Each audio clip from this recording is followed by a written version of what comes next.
Escamilla, el diseño del auto, bueno, esto tiene que ver, quizás vaya con la parte acompañada de la aerodinámica también, ¿no? Cómo va a probar la resistencia del aire. Dice Pedro, el material, tenemos que ver la aleación, ya aquí comentamos justamente lo del material. Dice Julio, acabados para no dañar el neumático o accesorios, bueno, estamos hablando de lo que es el diseño. Se les estaba olvidando por ahí otra cosa también muy importante, distancia entre el automóvil y el suelo. Estamos hablando de las dimensiones, que es el radio, el radio del ring. Dice Alejandro Rodríguez, tipo de válvula y ajustes del offset.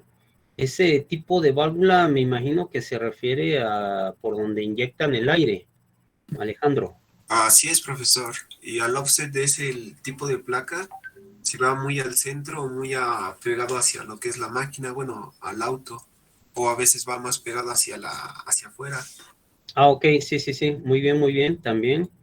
Efectivamente, ese es, como comentaba sus compañeros, en los accesorios y el diseño, ¿no? Más que nada. Su compañero Flores López, el tipo de freno, ya sea de tambor o de disco. Bueno, pero sí están haciendo mucha lluvia de ideas, es bueno, pero se les están olvidando también las condiciones de operación. A ver si por ahí dice, y lo de los filos del ring de 5 a 12, ok. Efectivamente, bueno, quizás ahí la presión, una de esas es la presión de las llantas, desde luego estamos hablando que esa presión es la que tiene entre el neumático y el ring. Pero también, ¿qué otra se les está pasando por ahí de condiciones de operación? Voy a poner acá. Es justamente la velocidad, ¿sí? Las velocidades a las que va a estar este vehículo mediano. Por ejemplo, nosotros aquí en la Ciudad de México tenemos limitantes de velocidad, exactamente por ahí también el torque, pues es el arranque que va a tener. Pero comentaba que aquí en la Ciudad de México tenemos en áreas escolares, por ejemplo, aquí enfrente del Poli, de 30 a 40 kilómetros por hora, calles secundarias, 50, ya las de alta velocidad, creo 80, como viene siendo aquí la entrada de Insurgentes, y circuito, me parece, alguna por mencionar, ¿ok? Y en autopistas me parece que 120 kilómetros por hora máxima, pero imagínense si nosotros vamos a diseñar este ring para decir, ok, la máxima es 120 kilómetros por hora, le damos ahí la tolerancia a 10% y ahí nos quedamos, ¿no? Pues no, desgraciadamente el escenario más crítico es la velocidad máxima que pueda llegar a alcanzar el vehículo. Y pues bueno, es normal bueno, que no debe de ser, pero a mí me ha tocado ver que van vehículos que sí van a máxima velocidad, inclusive ya habla un vehículo ya más deportivo hasta arriba de 200 kilómetros por hora y su velocidad normal, ¿no? Entonces, dependiendo, por eso, como comentaban sus compañeros en un inicio, el tipo de uso, qué tipo de vehículo. No es lo mismo dimensionar todo esto si nos enfocamos en un Porsche a que si lo vemos en un auto mediano popular como los que ya mencioné. Pero bueno, entonces sí es importante considerar el escenario más crítico, la velocidad. En un auto de este tipo, en promedio, máximas velocidades de 200 kilómetros por hora, algunos pueden alcanzar 220, 230, pero bueno, en promedio máximo 200 kilómetros por hora, a pesar de que luego están gobernados, pero no falta quien vaya y les quite el gobernador para que, no para que alcancen más velocidades. Y bueno, algo que también por ahí acaba de mencionar su compañero es la temperatura a la cual se van a alcanzar. ¿Qué temperatura se van a alcanzar a esas velocidades? Entre más velocidad vamos a tener más fricción, tanto del neumático con el pavimento, partes móviles, etcétera. Todo eso va a generar temperatura y desde luego toda esa temperatura debemos de considerar al momento de diseñar. Y esto nos va a llevar justamente a una buena selección del material. ¿Sí? Dígame, Carlos. Pero eso, por ejemplo, la temperatura no va unido con el material, porque pues eligiendo un material correcto ya se sabe de entrada que la temperatura, ¿qué temperatura puede resistir? Exactamente, Carla, justamente es lo que estaba comentando, que esto de la temperatura va de la mano con el tipo de material, ¿no? Si bien ahorita los rines que vemos, bueno, que se tienen más comerciales son los rines de acero, que son los más económicos y de hecho, si nos enfocamos en un uso, por ejemplo, en el caso de los taxis aquí en la Ciudad de México, pues la mayoría traen rines de acero.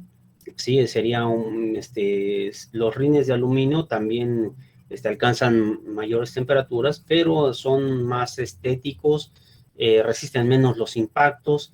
Entonces, si es para uso personal, pues ahí sí conviene rines de aluminio. Si es para un uso como un Uber, un taxi, pues conviene más rines de acero, aparte de que es más austero, más económico, no se le invierte tanto al inicio, y por el mismo tipo de uso va a ser muy susceptible a tener impactos con coladeras, sin tapa, he dicho, sí, registros sin tapas, hoyos, topes, etcétera. Entonces puede llegar a resistir más los impactos, se llega a deformar el costo por reparaciones mucho más económico, etcétera, ¿no? Entonces, dependiendo también del tipo de uso y como comentaba su compañera, es el tipo de material, es la resistencia que va a llegar a tener, déjame aceptar ya el último, que puede llegar a tener ante los esfuerzos que se van a estar generando.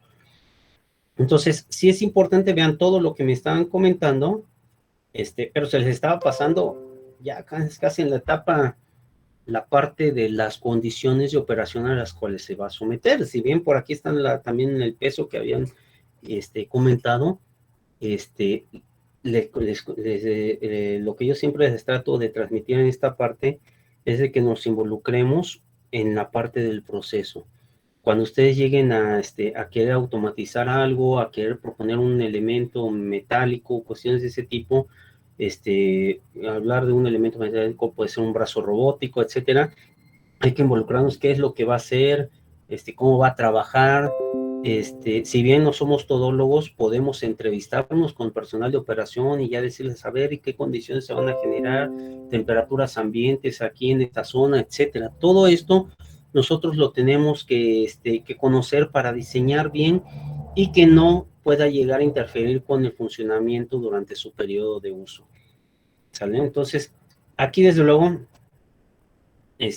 toda esta combinación de todos estos factores que estamos mencionando, pues nos debe de llevar a la parte de un buen funcionamiento, tengo que volver a leer, y seguridad sobre todo. ¿Ok? Si nosotros seleccionamos un muy buen material que pueda resistir esas velocidades, esas temperaturas y esas cargas como el peso, pues sin dudar a dudas, o así que va a tener seguridad, ¿ok? Y desde luego, al hablar de seguridad es porque va a operar de formas sin ningún problema. Bueno, entonces esas son algunas de las actividades, o algunos de los aspectos que nosotros podríamos considerar para poder hacer un diseño de un elemento, en este caso como el de un ring. Desde luego, detrás de esto, para poder llegar a esta parte de funcionamiento y seguridad, pues está lo que por ahí comentaba su compañero en su momento, ¿no? Que ya esto se puede cargar en un programa como SolidWorks, simplemente se modela con las dimensiones, el número de birlos, se le da el diseño, se selecciona el material y se le aplican las cargas a las cuales va a estar operando. Y con base a eso, nosotros podemos ver si los esfuerzos que se van a generar en este material, ahorita vamos a hablar sobre los esfuerzos, están por debajo del permisible para el mismo material que el fabricante nos está proporcionando. ¿Ok? Si vamos a tener deformaciones, entonces es una mala selección de material, tenemos que cambiar, o bien nuestro diseño también está mal elaborado, y ahí es buen tiempo para poder corregir todo esto. ¿Sale? Bueno, con base a eso, nosotros vamos a ver las siguientes láminas, algunos aspectos importantes, por ejemplo, para el diseño de un buen diseño mecánico, pues definir las especificaciones, que es involucrarnos, como les comentaba yo, en la parte del proceso, ver todas las variables que van a estar afectando a nuestro elemento, y con base a eso ya podemos comenzar con los bosquejos para poder ver, aquí se pone en color blanco, los conceptos del diseño, ver qué formas podemos darle. Ante esas cargas y ese diseño ya podemos ver lo de la toma de decisiones, que es una buena selección de nuestros materiales. Y finalmente ya un detallado, que es la parte de la estética. Este es un ejemplo, no vamos a hacer cálculos, nada más es para involucrarnos muy bien con la parte de los aspectos a considerar en el diseño de un elemento. En este caso es una caja de engranes que tenemos aquí, y vean, nos dice diseñar un reductor de velocidad. Un reductor de velocidad es un juego de engranes, de diámetros de engranes. Acuérdense que les había comentado la sesión pasada que era de un engrane mayor a un engrane de un engrane menor a un engrane mayor, podemos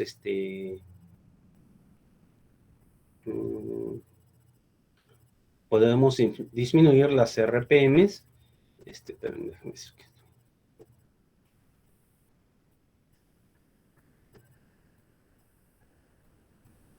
bien.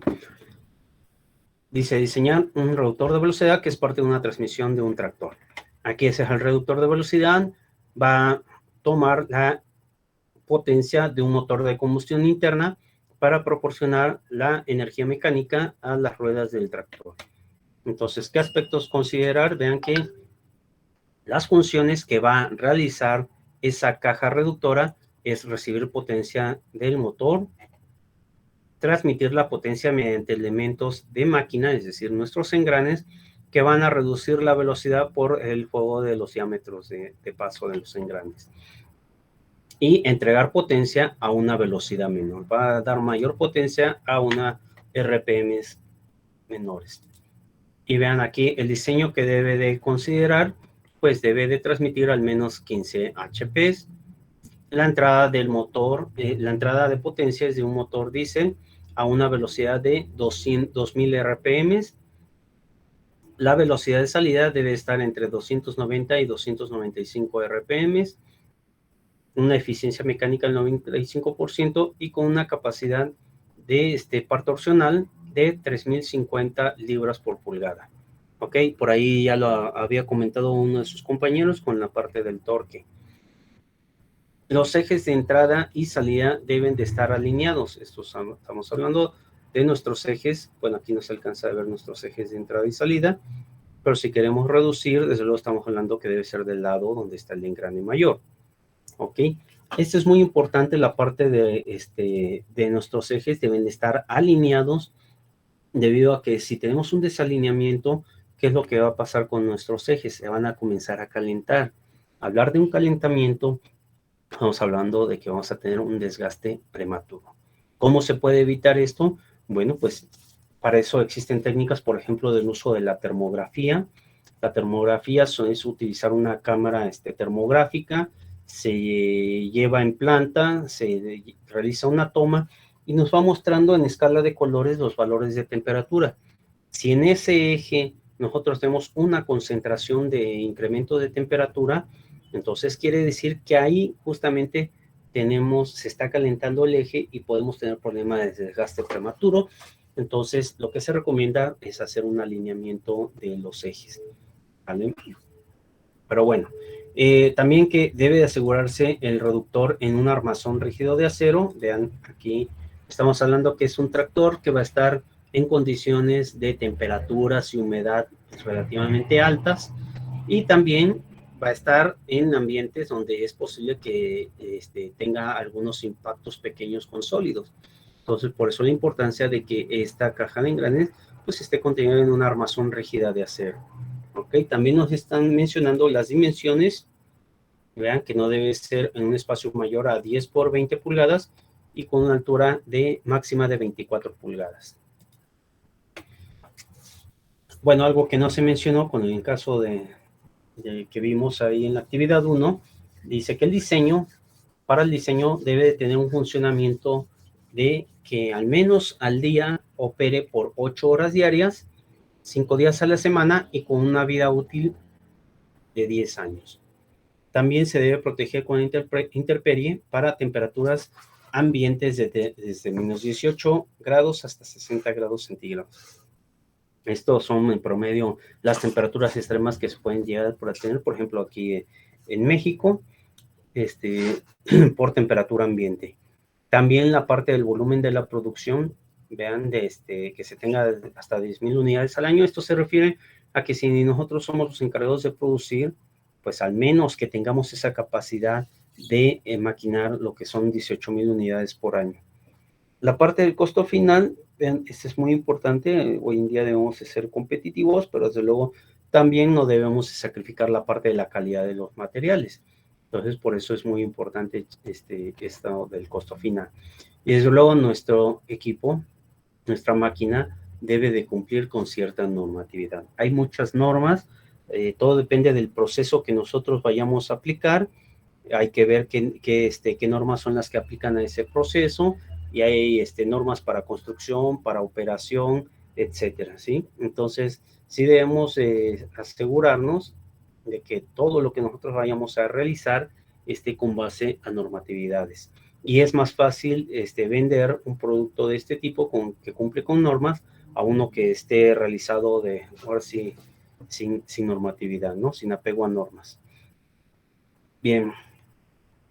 Con esto nosotros podemos ver la siguiente diapositiva, donde pongo más o menos en primer lugar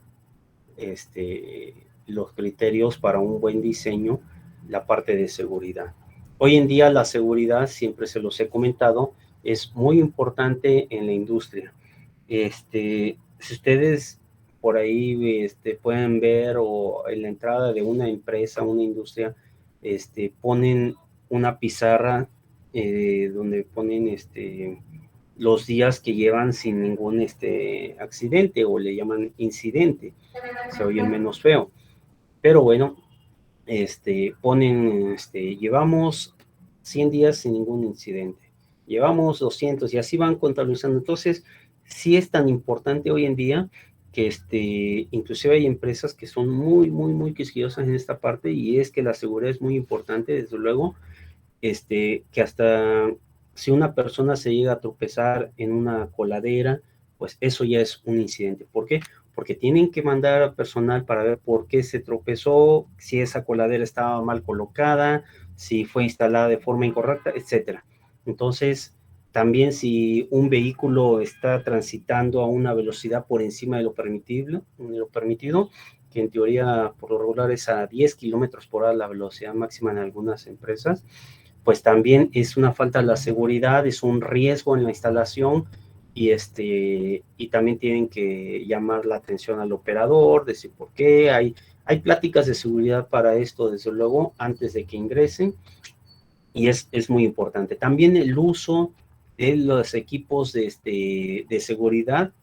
Lo normal, anteriormente nada más se usaba un casco y listo, ¿no? Pero ya hoy en día el tema de seguridad es tan importante que ya requieren del uso de casco, gogles, tapones auditivos, guantes, overall, o bien chalecos de seguridad, botas con casquillo. Si hacen trabajos en alturas, deben de tener capacitación para el trabajo en alturas, con sus arneses, sus líneas de seguridad o línea de vida. Si manejan residuos peligrosos, también deben de tener su capacitación en cuanto a eso. Estoy hablando en cuanto a visitas industriales, ya enfocándonos en lo que son mecanismos, desde luego sus elementos, su mecanismo que ustedes llegan a diseñar, pues debe de ser completamente seguro también, ¿no? Pero por eso trato de enfocarles en que el tema de seguridad es muy importante hoy en día. La parte del desempeño, desde luego, estamos hablando de que tiene que ser funcional, sin ningún problema, que sea de fácil operación. Igual la manufactura también, que al momento de fabricarse, esto va de la mano con la parte del refaccionamiento también, que se tengan todos los elementos disponibles para poder construirlos también sin inconvenientes. En cuanto a servicio y mantenimiento, aquí yo también les hago la analogía con el caso de las agencias automotrices. Anteriormente, estoy hablando hace años, ¿no? Ya últimamente le hallaron el meter la parte de los mantenimientos preventivos, debido a que pues es un buen nicho de negocios esa parte. Simplemente ofrecen una garantía de 2 años, 60,000 kilómetros, y te recomiendan que esa garantía te la ofrecen siempre y cuando lleves a mantenimientos preventivos, o los mantenimientos que le llaman de 5,000 kilómetros, 10,000 kilómetros, 15,000 o 20,000, todo depende de la agencia y la marca, son los kilometrajes que recomiendan, o bien también por lapsos de tiempo. Entonces, ustedes también pueden ofrecer una garantía, siempre les van a pedir una garantía, pueden ofrecer una garantía y pueden ofrecer los costos de mantenimiento o servicios de mantenimiento que pueden estar incluidos dentro de la adquisición, o bien los pueden manejar por separado. Bien, tenemos esta parte de la operación, es lo que les comentaba, debe de ser un equipo que sea fácilmente de operar, no siempre va a estar un ingeniero detrás de lo que es la parte de operación de todos los equipos. Y si no, también, esto va de la mano de, aquí falta ponerle todavía la parte de capacitación. Ustedes al momento que van a vender algo, tienen que ofrecer, aparte de los mantenimientos, deben de ofrecer también una capacitación, tienen que decir cómo se va a operar ese equipo. ¿Ok? Esto, desde luego, la parte de la capacitación debe de ir dentro de los costos de adquisición. ¿Ok? Y desde luego esta parte de los costos de mantenimiento está de la mano con Las dimensiones también es muy importante, deben de saber si tienen algunas limitaciones, como en el caso que vimos hace un momento.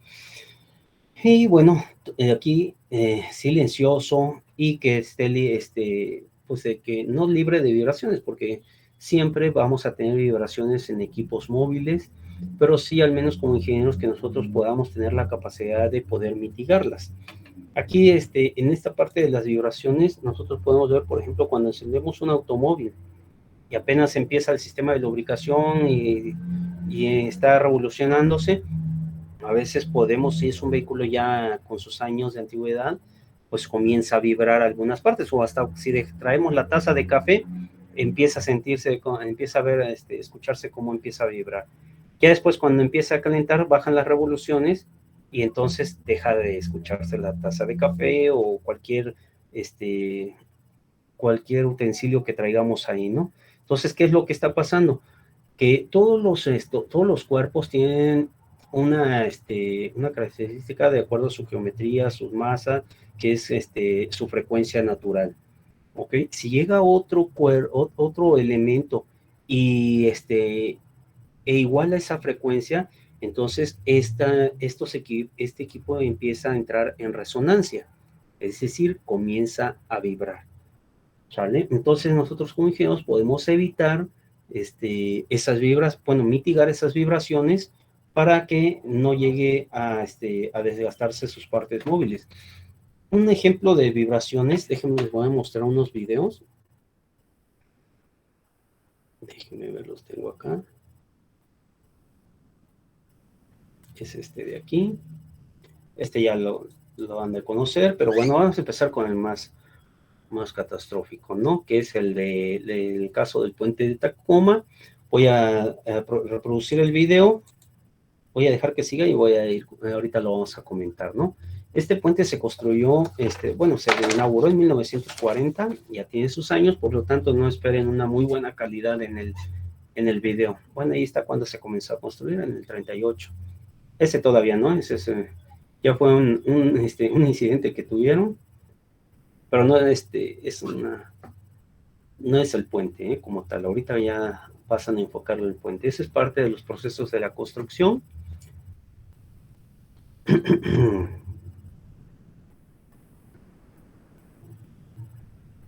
Ok, ahí vean la altura que se tiene de aquí de lo que viene siendo esta pared. Es muy grande, ahorita vamos a comentar también. Y bueno, la inauguración que fue el 1 de julio de 1940, bueno, ya todo lo que lleva, ¿no? La inauguración. Pero para noviembre del mismo año, cuando fue la inauguración, pues comenzó a suceder esto. llegaron corrientes de aire por encima de lo que, pues, digamos que calcularon. Yo imagino que sí hicieron un cálculo, ¿no? O al menos que les haya pasado eso, pero por encima de lo que llegaron a pensar, y vean que el puente comenzó a oscilar. ¿Qué es lo que está pasando aquí? Pues justamente que las corrientes de aire comenzaron a excitar esa frecuencia natural de la estructura del puente, y este entró en resonancia. Entonces, si en ese momento se hubiera detenido la corriente de aire, pues el puente deja de oscilar. Pero la corriente de aire siguió, y pues si no se controla esas oscilaciones, pues estas se tienden a incrementar de amplitud. Entonces ahorita vean cómo se ven ahí, miren, en esta toma. Se ven mucho más grandes las oscilaciones. Ya son desplazamientos bárbaros. De hecho, ahí ahorita va a aparecer en primer plano una persona que se baja de su vehículo. Ya es imposible controlar un vehículo con esos movimientos. Ya mejor decidió bajarse y caminar hacia la cámara. Y esto siguió. No tengo el dato de cuánto tiempo le tardó desde el momento en que empezó a oscilar, pero pues ahorita pasa pues lo inevitable, ¿no?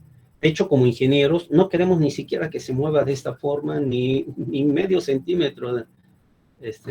Bueno, medio centímetro puede moverse hasta por dilatación, ¿no? Vamos a ver más adelante el tema de dilatación térmica. Pero ya estas, vean, son oscilaciones ya de más de 2 metros. Desplazamientos de más de 2 metros en la horizontal. Y pues bueno, viene la parte que es el colapso. De alguna forma tenía que suceder si esto no paraba. ¿Qué es lo que está pasando? Pues justamente que tenemos ahí lo que es la falla por fatiga. ¿Sí? ¿Qué es esta parte de falla por fatiga? De cuenta que nosotros cuando tenemos un alambre y queremos fracturarlo y no tenemos pinzas de corte, lo que hacemos es con los dedos flexionar, flexionar, flexionar, hasta que el material se debilita, y lo podemos sentir cuando se empieza a poner caliente en la parte del medio, se debilita y se fractura. Entonces nosotros estamos llegando a la fractura del material por fatiga. En este caso, pues fue lo que pasó, ¿no? Se fracturó por fatiga, pero debido a que comenzó a entrar en resonancia, y por esa resonancia teníamos todos esos desplazamientos. ¿Ok? Hoy en día, jóvenes, esto no debe de suceder, puesto que ya no hay pretexto. Anteriormente no tenían equipos de cómputo, no tenían software para hacer esto, todo lo hacían por maquetas, pero aún así debieron de considerar qué fue lo que les falló, pues consideraron un escenario más crítico, yo imagino que consideraron, ¿sí? Y para eso se tiene que hacer un historial de las corrientes de aire que se tenían en aquel entonces, y tomar con base a la máxima, y con base a la máxima diseñar, ¿sale? Entonces, son cuestiones que no deben de pasar en ingeniería, pero sin embargo, vean que ya para el año 2000 sucedió, creo que sí, bueno, el 2000, en la inauguración del Puente Milenio. Vean, no tiene audio, nada más son el video de la cámara de vigilancia. Y pueden notar cómo se empieza a desplazar el puente, la estructura del puente. Ahorita comentamos qué fue lo que pasó también. Ven en esta parte ya cómo se empieza a mover. Ya tenemos desplazamientos considerables, tan es así que ya eso genera incomodidad en la percepción humana. Es como si estuviéramos con un movimiento de un sismo.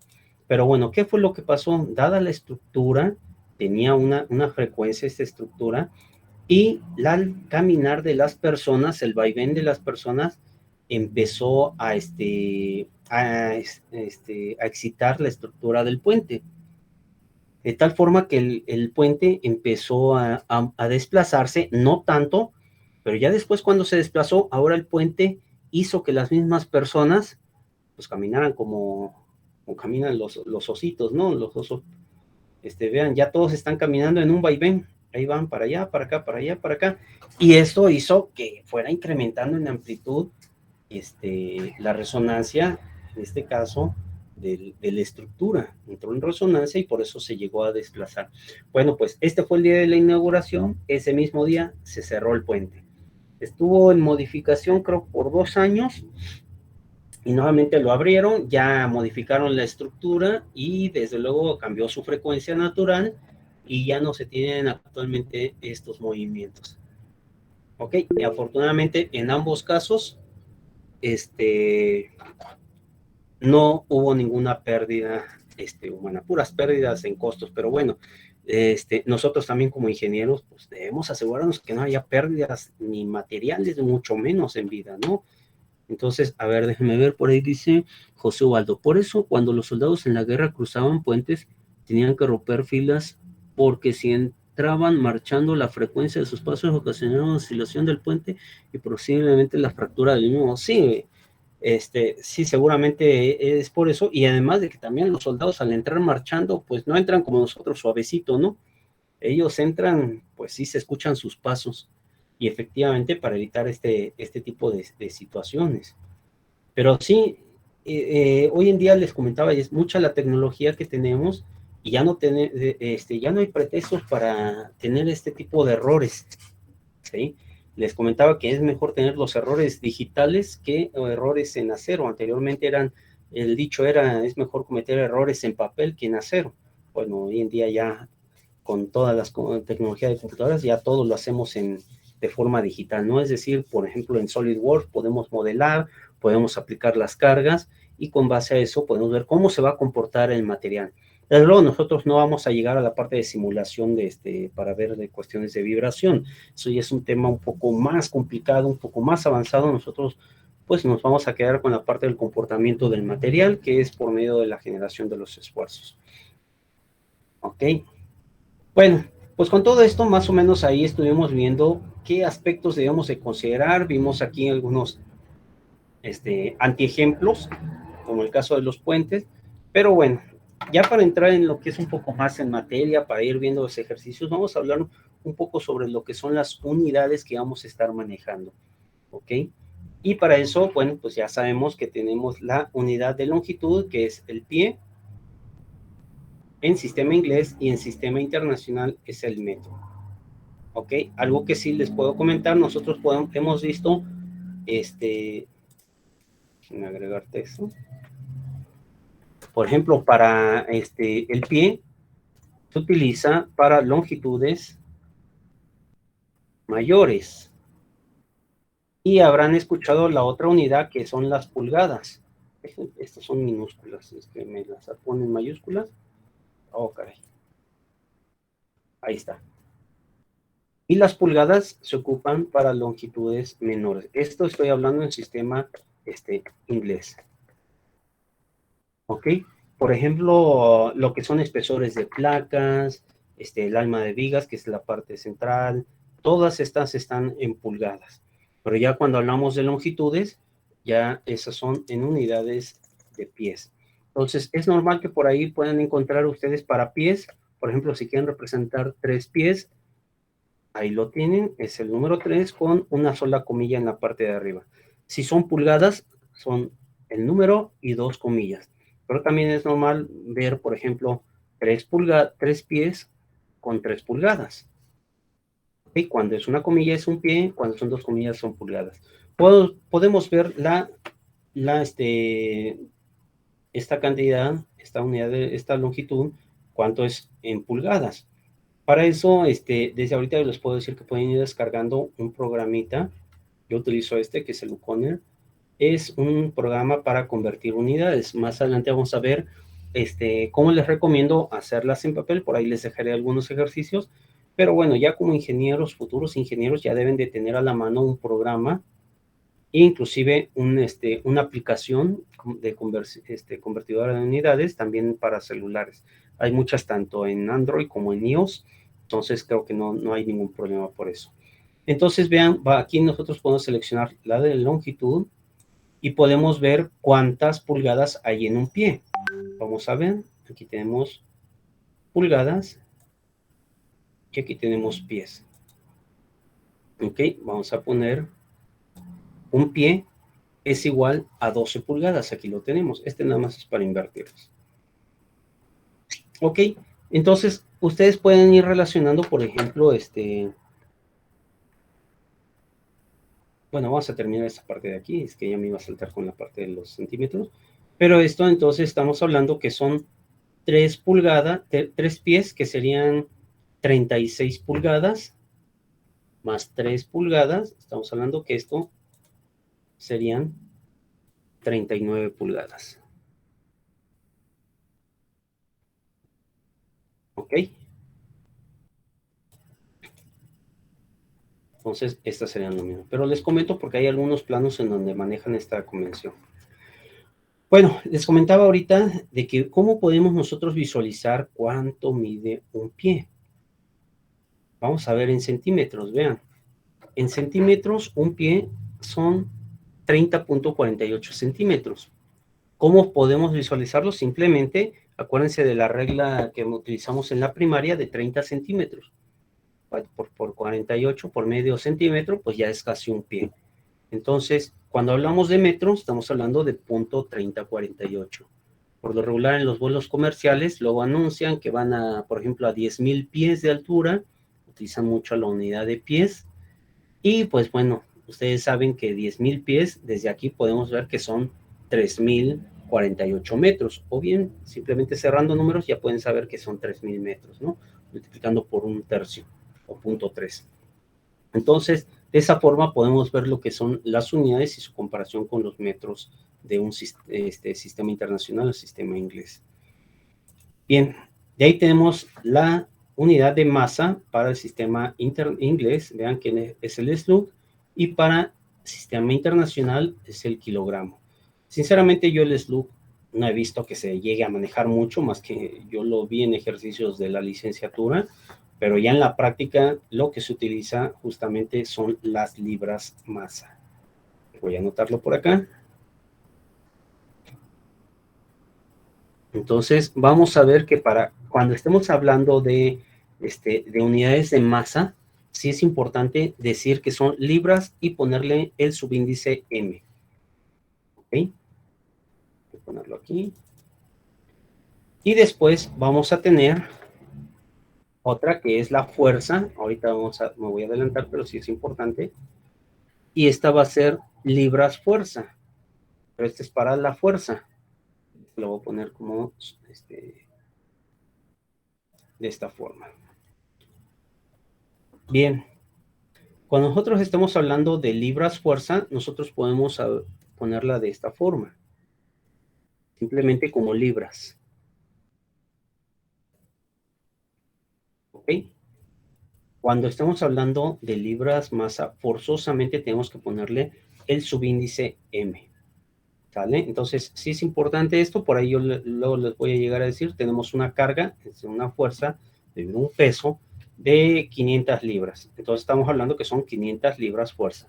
¿Sale? Al menos que fuera una masa, ahí sí se tiene que especificar, se tiene una masa de 500 libras masa. ¿Ok? Bueno. Bueno, el tiempo me lo salté porque es el mismo en ambos.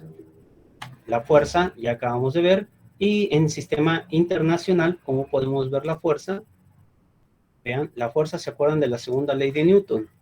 Que es la fuerza es igual a la masa por la gravedad. ¿Qué unidades tiene la masa? Ya vimos que es en kilogramos. ¿Y qué unidades tiene la aceleración? Pues sabemos que es en metros por segundo al cuadrado. Justamente eso que tenemos ahí, kilogramos metros por segundo al cuadrado, es igual a un newton. ¿Ok? Si no se acuerdan, que bueno, ya a estas alturas ya deben de acordarse, pero si no, ya saben que por medio de la segunda ley de Newton, metemos las unidades en sistema internacional y sin problemas ya sabemos que la fuerza tiene unidades de Newton. De ahí tenemos la presión. Para la presión es la letra P minúscula. Ahorita se cambió, ahorita lo vuelvo a cambiar. Tenemos que es la fuerza por unidad de área. ¿Ok? Fuerza por unidad de área. Y si la fuerza es en unidades de newtons, ya vimos aquí. Y el área el área, vean, la longitud es en metro, por lo tanto esa área es unidades de longitud al cuadrado, por lo tanto va a ser metro cuadrado. Entonces, vean que la presión es newton sobre metro cuadrado, y eso es lo que nosotros conocemos como el famoso Pascal. ¿Sale? ¿Qué otras unidades de presiones conocen? A ver, escriban ahí en el chat y ahorita las comentamos. Pues están los PSIs. A ver, aquí voy a anotar los PSIs. Bueno, también dependiendo de qué presión, podría ser la atmosférica o por ejemplo, los milímetros de mercurio.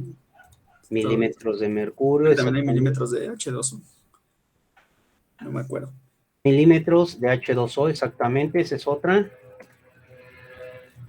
Lo voy a poner así ahorita. Por ahí menciona Eric por el chat que justamente el bar. Por ahí mencionó la atmosférica. Bueno, están los ATMs, que son las atmósferas.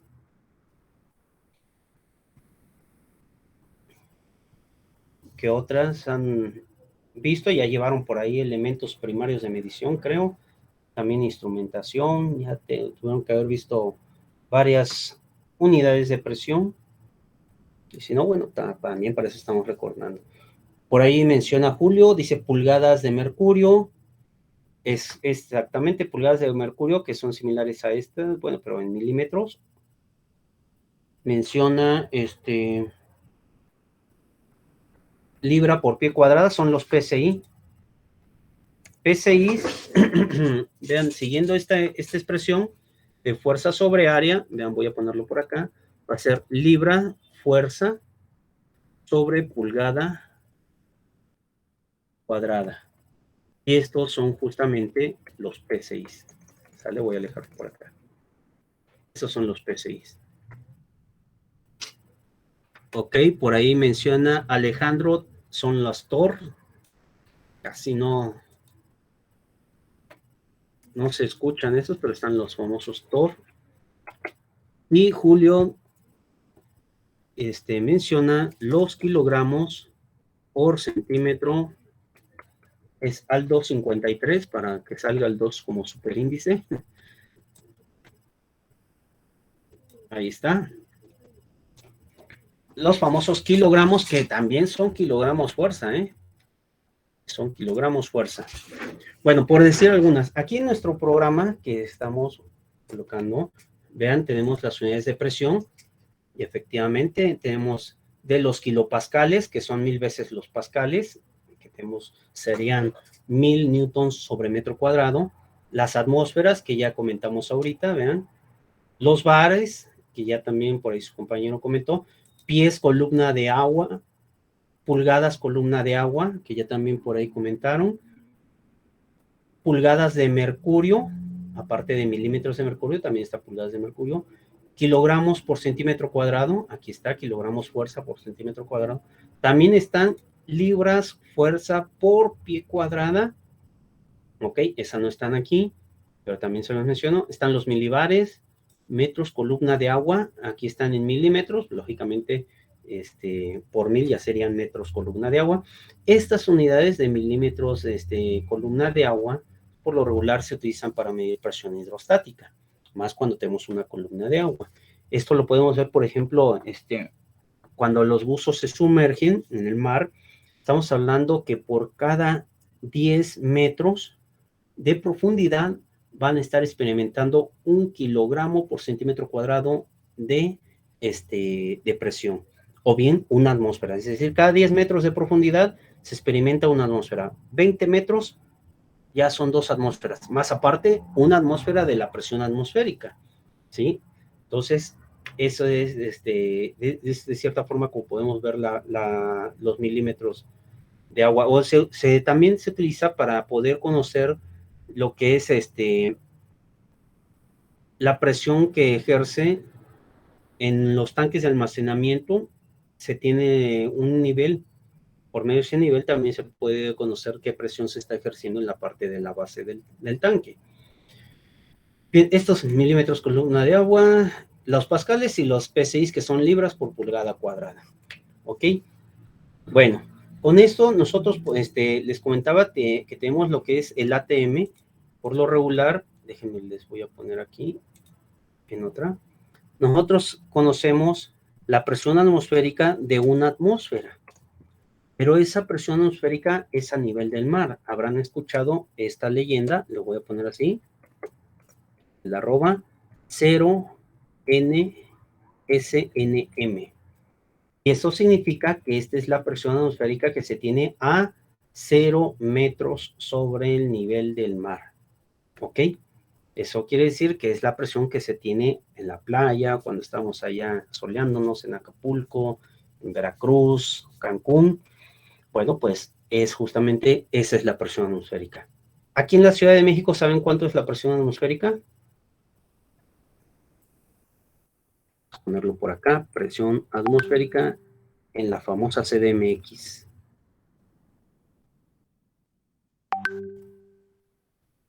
Si no, pues ahí está, exactamente por ahí ya mencionó su compañero López.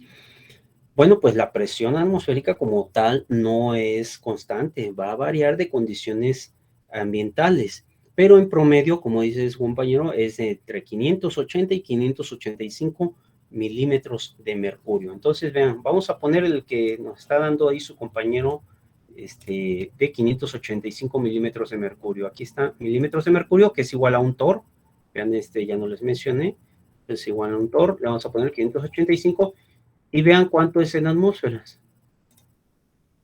0.7697 atmósferas. Entonces aquí vamos a poner 0.7697 atmósferas. Entonces vean que la presión atmosférica aquí en la Ciudad de México es menor que a nivel del mar.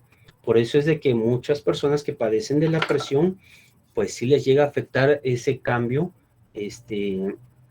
ya sea si están en la Ciudad de México, si están, por ejemplo, en la playa a nivel del mar. De hecho, hace un par de años, me parece que, creo que inicio de la pandemia, o antes, un poquito antes, ahí en el norte, creo en Tamaulipas, padecieron en donde la presión atmosférica empezó a variar, y eso les afectó a muchas personas que eran sensibles a la presión y tuvieron que ir al hospital a tratamientos. Pero bueno, eso es muy, muy importante. Por eso es de que inclusive cuando se realizan partidos aquí en la Ciudad de México, luego dicen, no, es que la ventaja que tenemos aquí pues es la altura de la Ciudad de México, ¿no? Porque cuando viene alguien que está acostumbrado a presión atmosférica, llega aquí y hasta le cuesta trabajo respirar. Quienes han participado o practican alpinismo, bueno, yo no como tal, pero en algún momento quise subir el Popocatépetl, no llegué, no, el Iztaccíhuatl, que es el pico de Orizaba, no llegué ni al primer refugio porque, pues no, tenía la condición y eso que era más joven, ¿no?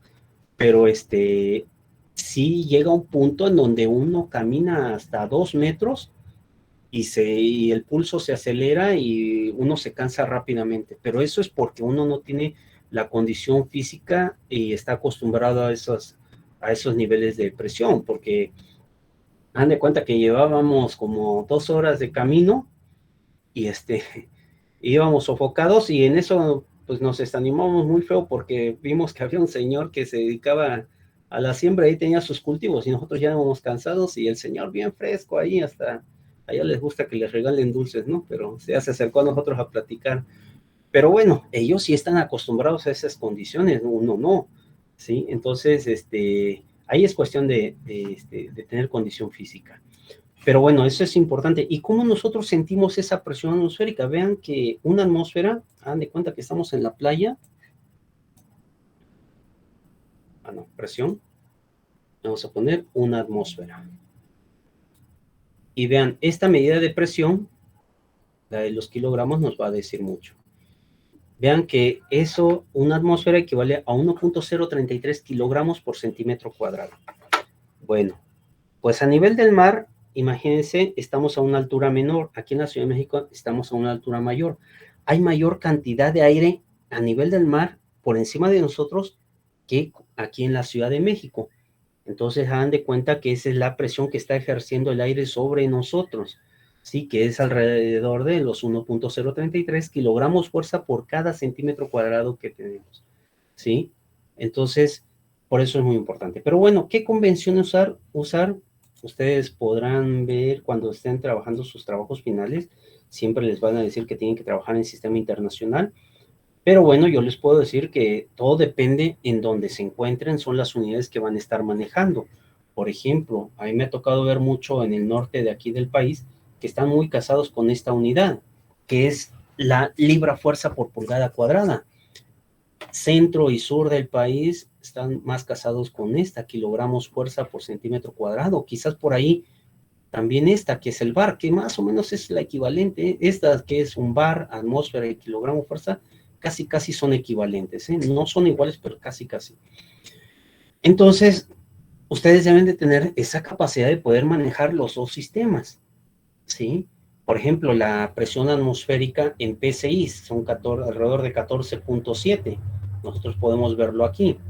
Presión atmosférica y PSI, vean, 14.69, 14.7 ahí, ¿vale? Entonces, esos son, con ese factor de conversión que lo traigan en mente, ya cuando le digan, ay, ¿cuánto equivalen 7 PSI? Bueno, pues ya lo multiplicamos por 14 y ya tenemos el valor en atmósferas. Entonces, de esa forma podemos saber y conocer nuestros sistemas de unidades. Bien, desde luego, para manómetros, a mí me ha tocado ver mucho lo que son los manómetros en escalas de PSI y en kilogramos. A veces tienen la doble escala, ¿no? O bien en bares. A excepción, como dicen ahí, depende también los niveles de presión que vamos a medir, porque si son atmosféricas, pues se utilizan más estas, que son los milímetros de mercurio. Como les comentaba, si son presión hidrostática, pues medimos mejor milímetros de agua o metros columna de agua, ¿sale? Pero bueno, aún así, aquí está nuestra conversión, ¿no? Si utilizamos metros columna de agua, como les había comentado, que una atmósfera equivale más o menos a 10 metros columna de agua. Aquí lo podemos ver. Y aquí tenemos una atmósfera. Vean, ahí tenemos una atmósfera que equivale a 10.33 metros columna de agua. ¿Ok? Bien. Entonces, con eso nosotros ya podemos saber las unidades de la presión. Algo que podemos también ir viendo desde ahorita, a pesar de que todavía no vemos el concepto de los esfuerzos, vamos a verlo más adelante, inclusive cómo se calculan, es de que van a tener las mismas unidades de la presión. Son dos conceptos totalmente diferentes, ¿eh? No son iguales, ¿sí? Pero sí, al menos de que si les viene a la cabeza, vamos a calcular los esfuerzos, es porque ustedes ya saben que tienen las mismas unidades de la presión. Y eso es, por lo regular, unidades como PSI o bien kilogramos, o en algunos momentos van a encontrarlos como pascales. Las especificaciones de los fabricantes para los esfuerzos permisibles, por lo regular en el sistema inglés, están en PSI, o por ahí van a encontrar también como CASIS. Los CASIS son igual a 1000 veces PSI, o 1000 PSI. O los MSIS, que es 1.000.000, ¿no? En sistema inglés. En sistema internacional los van a encontrar como megapascales, ¿sale? Entonces, eso lo vamos a ver cuando veamos las especificaciones de los materiales. Bien, y finalmente, la parte de la energía, que es trabajo. Sabemos que el trabajo aquí es igual. El trabajo es igual a fuerza por distancia. Y si la fuerza es igual a newtons, en unidades de newtons, la distancia en metros, entonces el trabajo tiene unidades de newton por metro. Y eso es lo que nosotros conocemos como un joule. ¿Ok? Bien. También tenemos la potencia, esa sí es con la letra P mayúscula. Y la potencia va a ser igual al trabajo por unidad de tiempo. ¿Con cuánto tiempo realiza un trabajo? ¿Ok? Y entonces estamos hablando que eso va a tener unidades de joule sobre segundo. Y eso es lo que nosotros conocemos como un watt. ¿Ok? Aquí siempre les comento. Por lo regular me ha tocado ver en algunas nomenclaturas que ponen watt como kilowatt. Es decir, que 1000 watts minúsculas, W minúsculas, es igual a un watt en mayúsculas. O sea, este es un kilowatt. ¿ok? Son pocas las literaturas, me ha tocado verlas, pero lo más correcto es precisamente que 1 kilowatt es K minúscula, W mayúscula, es igual a 1000 watts. ¿Ok? Esta es la forma correcta con la W mayúscula, ¿ok? Para conocer lo que es la unidad de potencia, que es el watt. Entonces, así es como nosotros lo vamos a estar manejando y es como la mayoría de los libros lo comentan. Entonces, yo les comento por si en algún momento por ahí realizan un cálculo y ven un factor de 1000 más menos, pues es por esto, ¿no? Sí, porque lo toman como la W minúscula, como el watt. ¿Sale? Bueno, pues vamos a hacer para la siguiente clase más unos ejercicios sobre conversión de unidades. Les voy a dar por ahí algunas recomendaciones y bueno, ya vamos a entrar un poco más en materia con lo que es la parte de las propiedades mecánicas de los materiales. ¿Sale, jóvenes? Entonces, no sé si haya alguna duda o comentario, los leo en el chat, los escucho.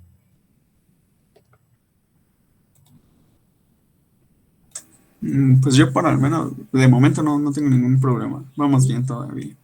Órale. Bueno, pues excelente, ¿no? Entonces, pues entonces nos vemos la siguiente clase, jóvenes. Que tengan una excelente semana y pues estamos en comunicación. Síganse cuidando. Gracias, profesor. Igualmente, bonita tarde. Gracias, profe. Nos vemos. Hasta luego.